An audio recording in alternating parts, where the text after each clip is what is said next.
Halo semuanya, ketemu lagi dengan saya Bu Ella dari Peta Perspektif kalau manusia. Halo semuanya, ketemu lagi dengan saya Bu Ella. Oke, kita akan membahas tentang ordo primat atau biasa disebut sebagai primates. Artinya adalah yang pertama, terbaik dan mulia. Itulah kita ordo primata. Nah, ordo primata ini nggak cuma kita, tapi primata adalah semua kelompok mamalia yang menyusu. Menurut Colin Grave, dia mencatat ordo primata ini jumlahnya ada sekitar 350 spesies. Nah, ilmu yang mempelajari primata disebut sebagai primatologi. Lalu adakah kesamaan fisik antara manusia dengan jenis hominid lainnya? Kita sebut saja kesamaan fisik antara manusia dengan kera. Ternyata memang kita memiliki beberapa kesamaan. Kera memiliki organ tubuh dan penyakit yang mirip dengan manusia. Yang kedua, kera dapat berjalan tegak, seperti juga dengan manusia yang bisa berjalan dengan dua kaki.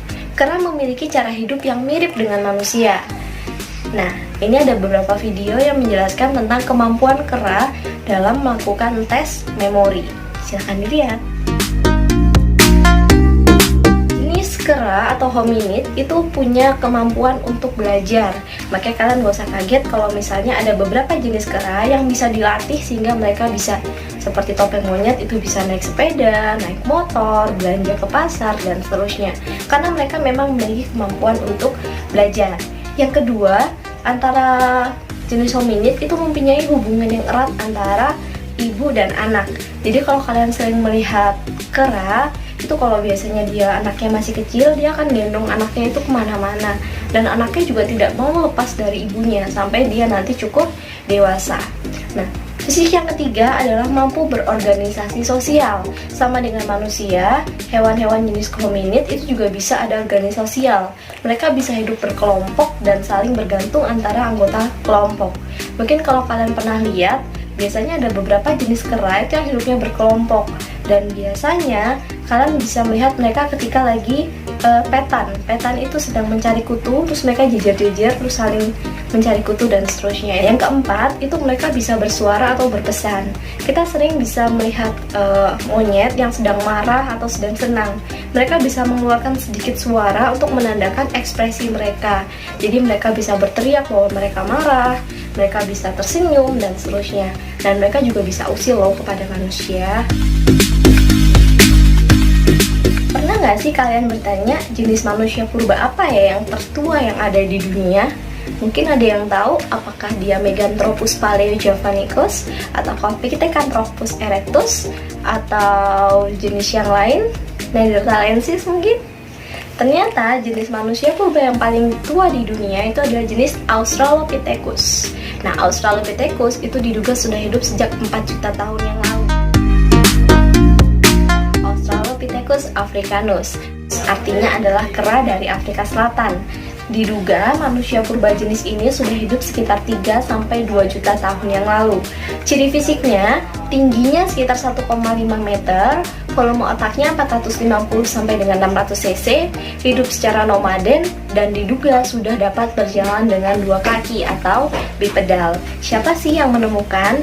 Penemunya adalah Profesor Raymond Dart dari Johannesburg, itu dari Afrika Selatan.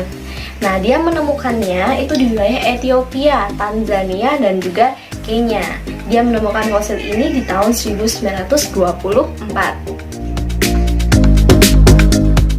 Oke, jenis yang kedua yang ditemukan di Afrika adalah Australopithecus robustus. Diduga manusia purba jenis ini sudah hidup sekitar 2-1,5 juta tahun yang lalu. Nah, di sini disebut robustus. Robustus itu artinya berbadan tegak, sehat, dan kuat. Siapakah yang menemukan jenis Australopithecus robustus? Penemunya adalah Robinson dan Robert Broom. Ciri fisiknya, tulang rahang dan giginya cukup kuat, wajahnya masih datar, tulang alis menonjol, volume otak sekitar 525 cc, dan postur tubuhnya lebih besar daripada Australopithecus africanus. Jadi diduga manusia purba jenis robustus itu sudah berevolusi dibandingkan dengan jenis yang sebelumnya. Ada jenis manusia purba lain yang sejenis dengan Robustus tapi dia ditemukan di lokasi yang berbeda, yaitu di lokasinya Tanzania. Karena lokasinya berbeda, jenis manusia purba ini disebut sebagai Australopithecus boisei.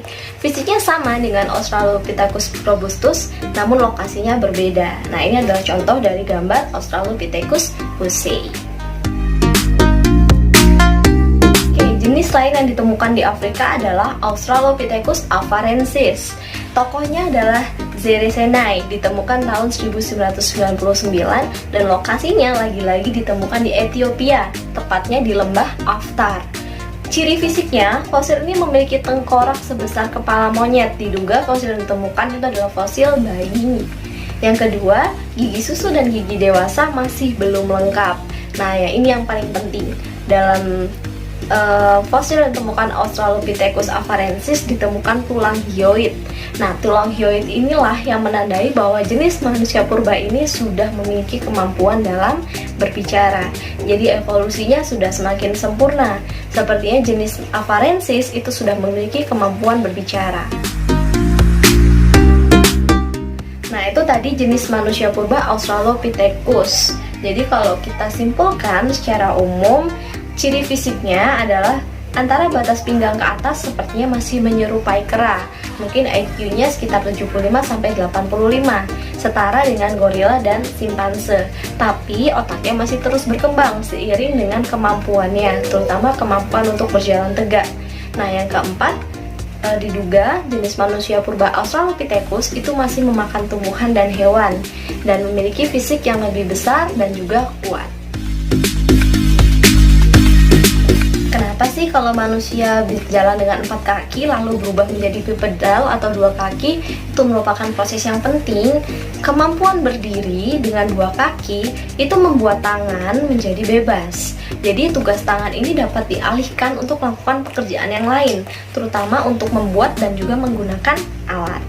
Makanya ketika manusia sudah bisa berjalan dengan 2 kaki, kita bisa berkembang lagi dengan lebih baik. Lalu pertanyaan selanjutnya, bagaimanakah dengan Indonesia? Adakah jenis manusia purba Australopithecus di Indonesia?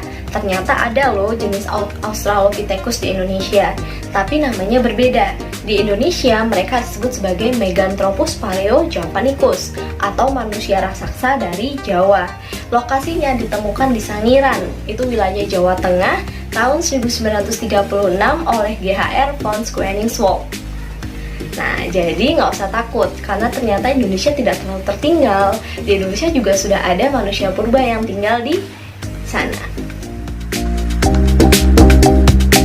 Nah, ini adalah gambar dari peta persebaran manusia purba jenis Australopithecus di seluruh dunia.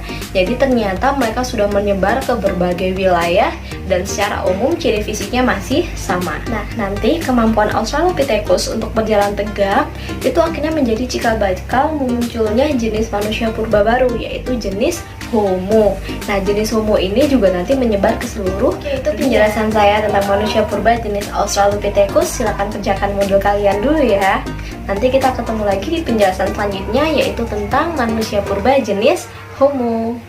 Halo semuanya, ketemu lagi dengan saya Bu Ella dari peta persebaran. Pasti kalau manusia